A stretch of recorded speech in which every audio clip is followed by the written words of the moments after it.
আসসালামু আলাইকুম বন্ধুরা, কেমন আছেন? ভালো আছেন?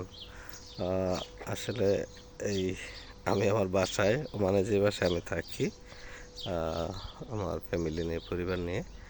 তো ওই বাসাতে আমি দুইটা কমলা গাছ রোপণ করেছিলাম। আসলে এখানে অনেক হয়, অনেক মাটিতে অনেক শক্তি, সার কোনো কিছু দিতে হয় না। আমি আপনাদেরকে দেখাচ্ছি যে কমলাগুলো আসলে কত খুব সুন্দর কমলা। গত বছরও ধরেছিল, এবছর অনেক ধরেছে কমলা। আসলে খুব ভালো লাগে অবসর সময়ে এসে এগুলো পরিচর্যা করতে, বসতে, দেখতে অনেক ভালো লাগে। আরব দেশে এবং খুবই সুস্বাদু খাইতে হয়। অনেক ধরেছে মাশাআল্লাহ, পুরোটা গাছই ধরেছে।